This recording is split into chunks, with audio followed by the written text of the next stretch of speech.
16واں پارہ سورہ مریم آیت نمبر 20، 21 اور 22 کا ترجمہ اور تفسیر سنیں گے۔ اعوذ باللہ من الشیطان الرجیم، بسم اللہ الرحمن الرحیم۔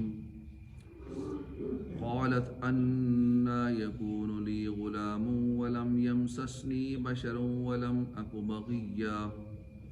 قال كذلك قال ربك هو علي هين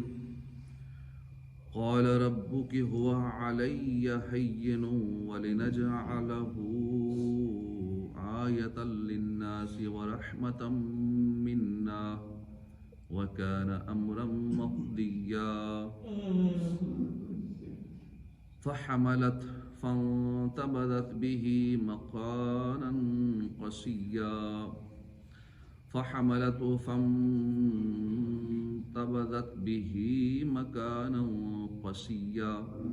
اللہ کے نام سے شروع، جو نہایت مہربان رحمت والا۔ قالت، کہا، مریم نے کہا، انا یکون، کہاں سے ہوگا، لی غلام، لی میرے لیے، غلام بیٹا، میرے لیے بیٹا کہاں سے ہوگا، ولم یمسسنی، اور حالانکہ لم یسسنی، مجھے تو کسی نے چھوا نہیں، چھوا تک نہیں مجھے کسی نے، بشروں، کسی آدمی نے، ولم اکو بغین، اور نہ ہی میں بدکار ہوں۔ قال کذالک، جبرائیل علیہ السلام نے کہا، کذالک، ایسا ہی ہے، قال ربک، فرمایا تیرے رب نے، ہوا علی ہین، وہ مجھ پر بہت آسان ہے، ہین بہت آسان ہے، وَلِنَجْعَلَهُ، اور تاکہ ہم بنا دیں اسے، آیتن نشانی، لوگوں کے لیے، للناس، لوگوں کے لیے نشانی بنا دے، ورحمتن، اور رحمت، منا، اپنی طرف سے، وکانا امرا مقضیا، اور وہ ہے کام فیصلہ کیا ہوا۔ فحملتہ، پھر پیٹ میں لیا اسے، عیسیٰ علیہ السلام کو، فانتبذت بہ، تو لے کر چلی گئی اسے، مکانا قصیا، دور کی جگہ، عیسیٰ علیہ السلام کو لیا اور چلی گئی۔ ترجمہ کنز العرفان۔ مریم نے کہا، میرے لڑکا کہاں سے ہوگا، حالانکہ مجھے تو کسی آدمی نے چھوا تک نہیں، اور نہ ہی میں بدکار ہوں۔ حضرت جبرائیل علیہ السلام نے جب حضرت مریم رضی اللہ عنہا کو بیٹے کی خوشخبری دی تو آپ حیران ہو گئی اور کہنے لگیں کہ کسی عورت کے ہاں اولاد ہونے کا جو ظاہری سبب ہے وہ مجھ میں نہیں پایا جا رہا، کیونکہ نہ تو میرا کسی سے نکاح ہوا ہے اور نہ ہی میں بدکار عورت ہوں، تو پھر میرے یہاں لڑکا کہاں سے ہوگا۔ یاد رہے کہ حضرت مریم رضی اللہ تعالیٰ عنہ کی یہ حیرانی اس وجہ سے نہ تھی کہ آپ اللہ کی قدرت سے یہ کام بعید سمجھتی تھیں، بلکہ آپ حیران ہوئی تھی کہ باپ کے بغیر اولاد کا ہونا خلاف عادت تھا، اور خلاف عادت کام ہونے پر حیرت زدہ ہو جانا ایک فطرتی عمل ہے۔ قال کذالک، جبرائیل نے کہا، ایسا ہی ہے، تیرے رب نے فرمایا کہ یہ میرے اوپر بہت آسان ہے، اور تاکہ ہم اسے لوگوں کے لیے نشانی بنا دیں اور اپنی طرف سے ایک رحمت بنا دیں،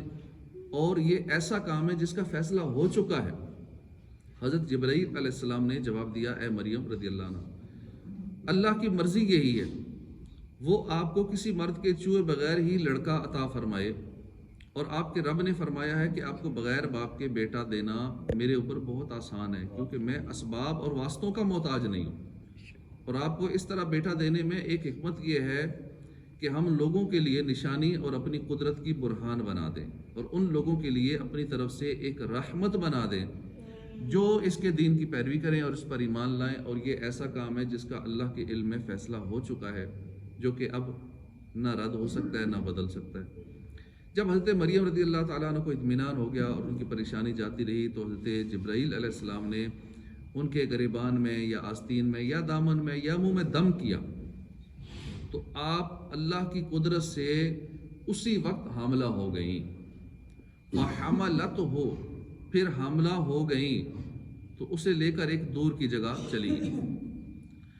جب مریم رضی اللہ عنہ کو حمل کے آثار ظاہر ہوئے تو اللہ نے حضرت مریم کو الہام کیا کہ وہ اپنی قوم سے علیحدہ ہو جائیں، علیحدہ چلی جائیں، اس لیے وہ بیت الرحم میں چلی گئی۔ منقول ہے کہ سب سے پہلے جس شخص کو حضرت مریم رضی اللہ عنہا کے حمل کا علم ہوا وہ ان کا چچا زاد بھائی یوسف نجار تھا، جو مسجد بیت المقدس کا خادم تھا اور بہت بڑا عابد شخص تھا۔ اس کو جب معلوم ہوا کہ حضرت مریم رضی اللہ عنہ حاملہ ہیں تو اسے نہایت حیرت ہوئی۔ وہ جب چاہتا کہ حضرت مریم پر تہمت لگائے تو ان کی عبادت اور تقوی، ان کا ہر وقت کا حاضر رہنا اور کسی وقت غائب نہ ہونا یاد کر کے پھر خاموش ہو جاتا۔ پھر جب حمل کا خیال کرتا تو ان کو بری سمجھنا مشکل معلوم ہوتا۔ بالآخر حضرت مریم سے کہا کہ میرے دل میں ایک بات آئی ہے، ہر چند چاہتا ہوں کہ زبان پر نہ لاؤں مگر اب صبر نہیں ہو سکتا، آپ اجازت دیجئے کہ میں کہہ گزروں تاکہ میرے دل کی پریشانی رفع ہو۔ حضرت مریم نے کہا کہ اچھی بات کہو۔ تو اس نے کہا کہ اے مریم مجھے بتاؤ کہ کیا کھیتی بغیر بیج کے اور درخت بغیر بارش کے اور بچہ بغیر باپ کے ہو سکتا ہے؟ حضرت مریم نے فرمایا کہ ہاں، کیا تجھے معلوم نہیں کہ اللہ نے جو سب سے پہلی کھیتی پیدا کی وہ بغیر بیج ہی کے پیدا کی، اور درخت اپنی قدرت سے بغیر بارش کے اگائے؟ کیا تو یہ کہہ سکتا ہے کہ اللہ پانی کی مدد کے بغیر درخت پیدا کرنے پر قادر نہیں؟ یوسف نے کہا میں یہ تو نہیں کہتا، بے شک میں اس کا قائل ہوں کہ اللہ ہر شے پر قادر ہے، کن فرمائے ہو جاتی ہے۔ حضرت مریم نے کہا کیا تجھے معلوم نہیں کہ اللہ نے آدم علیہ السلام اور ان کی بیوی کو بغیر ماں باپ کے پیدا کیا؟ حضرت مریم رضی اللہ عنہ کے اس کلام سے یوسف کا شبہ رفع ہو گیا اور حضرت مریم حمل کے سبب سے ضعیف ہو گئی تھی، اس لیے حضرت مریم کی نیابت کے طور پر مسجد کی خدمت وہ سر انجام دینے لگا۔ یاد رہے کہ اللہ نے کائنات میں جتنی مخلوقات پیدا فرمائی ہیں ان تمام کی پہلی بار پیدائش اس نے اپنی قدرت کاملہ سے فرمائی، اور اس کے بعد جن مخلوقات کی افزائش منظور تھی ان کی افزائش کے لیے ظاہری اسباب مقرر فرمائے، اور ان اسباب کے ذریعے مخلوقات کی افزائش ہوئی۔ نیز اسباب مقرر کرنے کے بعد بھی اللہ نے اپنی قدرت کے اظہار کے لیے بعض مخلوقات کو ان کے ظاہری سبب کے بغیر پیدا فرمایا، جیسے حضرت ہوا کو حضرت آدم علیہ السلام کی پسلی سے پیدا فرمایا، عیسیٰ علیہ السلام کو بغیر باپ کے پیدا فرمایا۔ کائنات میں اشیاء کی پہلی بار وجود میں آنے سے متعلق یہ وہ معتدل نظریہ ہے جو عقل اور شریعت کے عین موافق ہے، جبکہ اس کے برعکس دہریوں کے جو نظریات ہیں عقل اور نظر کے سری مخالف ہیں کہ ان کے نظریات کے روح سے کسی شے کی کوئی ابتدا بنتی ہی نظر نہیں آتی۔ یہاں یہ بھی یاد رہے کہ اللہ کی قدرت پر دلالت کرنے والی چیزوں میں غور و فکر کرنا اور ان چیزوں میں اللہ کی قدرت کے دلائل تلاش کرنے کے لیے تحقیق کرنا، جستجو کرنا بہت اچھا کام ہے، کیونکہ اسے اللہ کی قدرت اور دلائل کے ساتھ معلوم ہوتی ہے، اور یوں کفار کے لیے اللہ کی قدرت اور اس کی وحدانیت کا اعتراف کرنے اور اللہ پر ایمان لانے کی راہیں کھلتی ہیں، اور مسلمانوں کا اپنے رب پر ایمان اور مضبوط ہوتا ہے۔ فَآجَاءَهَا الْمَخَاضُ إِلَى جِذْعِ النَّخْلَةِ قَالَتْ يَا لَيْتَنِي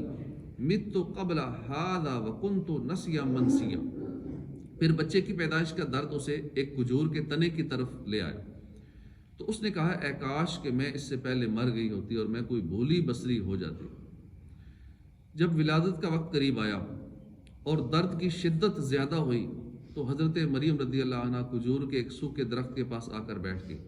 اب درد کی بھی شدت تھی، دوسری طرف مستقبل کے معاملات بھی تھے کہ اگرچہ میں تو مطمئن ہوں مگر لوگوں کو کیسے مطمئن کروں گی کہ یہ بیٹا کس کا ہے۔ اب بڑی پریشان ہے، اسی پریشانی کی شدت سے کہا کہ اے کاش میں اس سے پہلے مر گئی ہوتی یا بھولی بصری ہو جاتی تاکہ یہ تمام معاملات پیش ہی نہ آتے۔ فناداها من تحتها اللہ تحزنی قد جعل ربک تحتک سریا،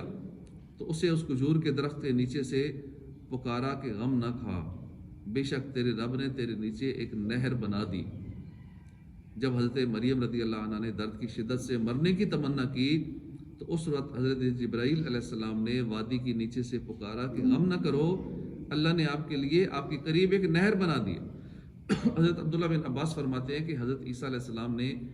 یا حضرت جبرائیل علیہ السلام نے اپنی ایڑی زمین پر ماری تو میٹھے پانی کا چشمہ جاری ہو گیا۔ کھجور کا درخت سرسبز ہو کر پھل لایا اور وہ پھل پختہ اور رس دار ہو گئے۔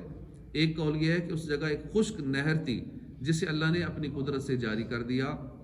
اور کھجور کا خشک درخت سرسبز ہو کر پھلدار ہو گیا۔ وَهُزِّي إِلَيْكِ بِجِذْعِ النَّخْلَةِ تُسَاقِطْ عَلَيْهِ رُطَبًا جَنِيًّا، اور کھجور کے تنے کو پکڑ کر اپنی طرف ہلاؤ، وہ تم پر عمدہ تازہ کھجوریں گرائے گا۔ حضرت مریم رضی اللہ عنہ سے کہا گیا کہ آپ جس سوکھے تنے کے نیچے بیٹھی ہیں آپ اسے حرکت دیں تو اس سے آپ پر عمدہ اور تازہ پکی ہوئی کھجوریں گریں گی۔ اس سے معلوم ہوا کہ حمل کی حالت میں عورت کو کھجوریں کھانا اچھا ہے، فائدہ مند ہے۔ کھجور میں آئرن بہت ہوتا ہے جو بچے کی صحت اور تندرستی میں بہت معاون ہوتا ہے۔ البتہ اس حالت میں کھجوریں اپنی طبعی حالت کو پیش نظر رکھ کر ہی کم یا زیادہ کھائی جا سکتی ہیں۔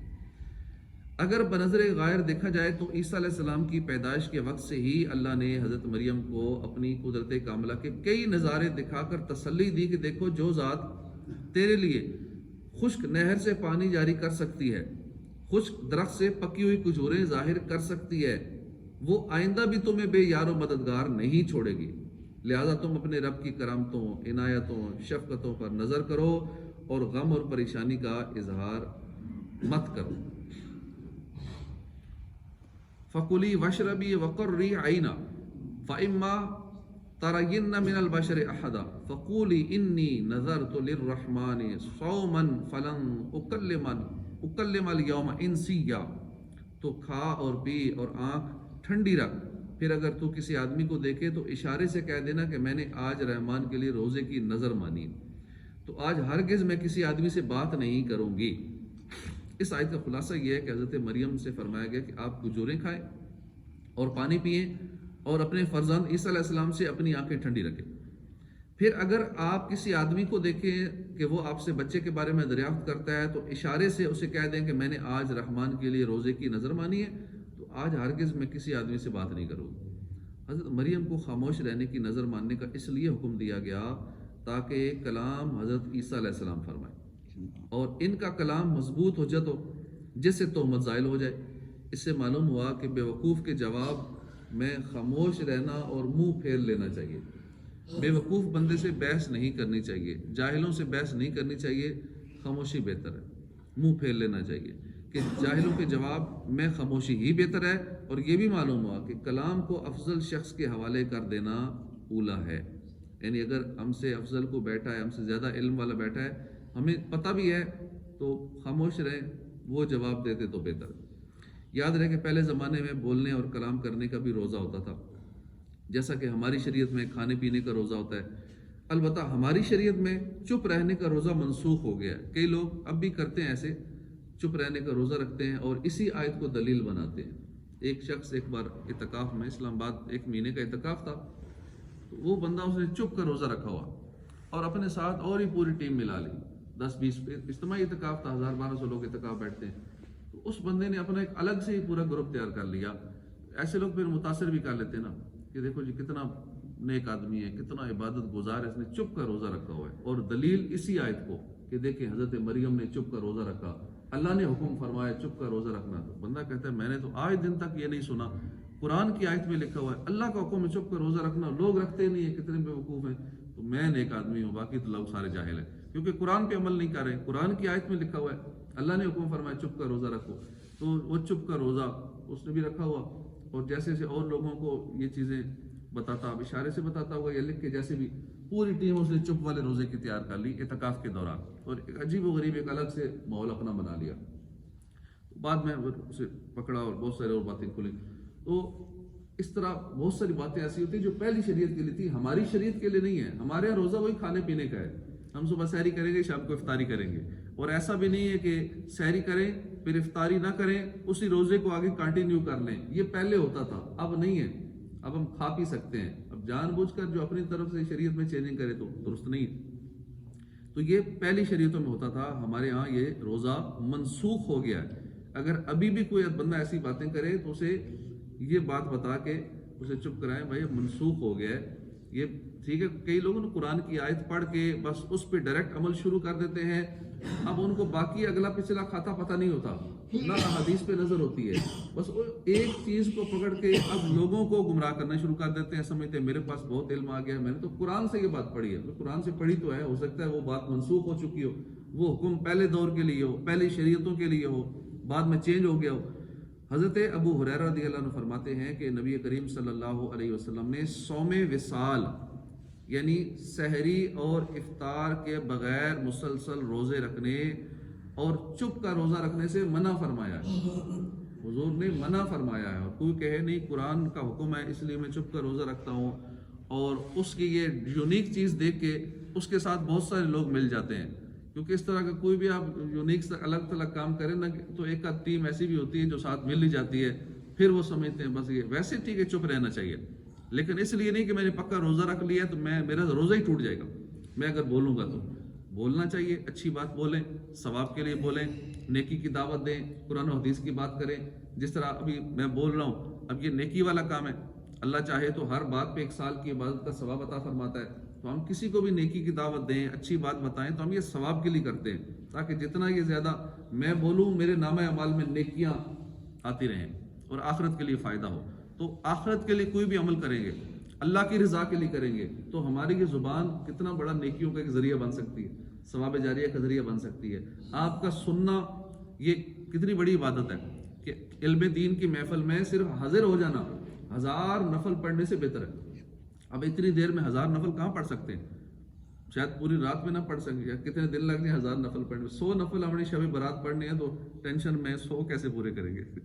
کتنے ایسے ہیں جنہوں نے تو کہا چھوڑے 100 چھوڑے 6 رکعت ابابین پڑھ لیں گے، باقی 6 دوسری پڑھ لیں گے جو 2 کر کے پڑھنی ہے، درازی عمر بالخیر والی اور رزق میں برکت والی، کسی کا محتاج نہ ہو تو بلاؤں آفتوں سے یا اللہ میری حفاظت فرما، یہ جو 6 پڑھنی ہے نا چلیں یہ کر لیں گے، اور باقی جو 14 ہم نے سنی تھی 20 حج کا ثواب اور 20 سال کے روزوں کا ثواب، چلو یہ بھی تھوڑی ٹرائی کریں گے، اگر جسم ساتھ دیا گوڑے گٹے ساتھ دیا تو چلو یہ 14 بھی کر لیں گے، لیکن 100 والا جو آپ نے بتایا نا یہ لمبا کام ہے، ہم 100 پہ پریشان ہیں، 100 کا پروگرام کینسل کیے بیٹھے ہیں، وہ چند خوش نصیب ہوں گے عبادت گزار جو شاید 100 کی پلان کیے ہوں گے، انشاءاللہ 100 بھی پڑھیں گے، حالانکہ 100 میں شاید پوری رات تو نہیں لگے گی نا، تھوڑا ٹائم لگے گا، تو 1000 نفل پڑھنا اس کے لیے جگرا بھی چاہیے، ٹائم بھی چاہیے، پھر ہمت چاہیے، لیکن یہاں تھوڑی دیر علم دین کی باتیں سننے سے 1000 نفل کا ثواب، بلکہ اس سے افضل فرمایا گیا، 1000 نوافل سے افضل ہے، 1000 مریضوں کی عیادت کرنے سے افضل ہے۔ ہم کتنے مریضوں کی عیادت روز کرتے ہیں؟ ایک مریض کی عیادت کریں تو 70,000 فرشتے اس پہ سایہ کیے رکھتے ہیں جب تک بندہ واپس نہیں آتا، ایک مریض کی عیادت کا اتنا ثواب ہے، تو یہاں بیٹھے بیٹھے 1000 مریضوں کی عیادت کرنے سے افضل عمل، اور 1000 نماز جنازہ اس میں شرکت کرنے سے افضل ہے علم دین کی محفل میں صرف حاضر ہو جانا۔ تو یہ تھوڑی سی جو تکلیف ہوتی ہے بیٹھنے کی، اگر اس کے اجر پہ نظر رکھا جائے، اس کی ثواب پہ نظر رکھی جائے تو یہ بیٹھنا آسان ہو جائے گا، بندہ کہتا ہے یہ تکلیف تھوڑی ہے برداشت کر لیں، آدھا گھنٹہ پونا گھنٹہ، اجر اس کا بہت زیادہ ہے۔ تو اللہ پاک ہمیں ثواب آخرت کے لیے ہر کام کرنے کی توفیق عطا فرمائے۔ جب آخرت کے اجر پہ نظر ہوتی ہے تو پھر دنیا کی پریشانیاں بھی پریشانی نہیں لگتی، جب پتہ ہو کہ اللہ پاک ایک کانٹا چبھنے پہ بھی اجر عطا فرماتا ہے، مسلمان کے لیے اتنا فائدہ ہے، کوئی تکلیف ہوتی ہے، سر درد ہوتا ہے، اللہ اس کے بدلے میں بھی اجر دیتا ہے، بخار ہوتا ہے اس کا بھی اجر ملے گا، کوئی بھی تکلیف پہنچی، آپ کو دکھ پہنچا، رنج پہنچا، بیمار ہو گئے، کسی نے دھوکہ دے دیا، کسی نے دل آزاری کر دی، تو مسلمان کا تو ہر کام ہی فائدہ مند ہے،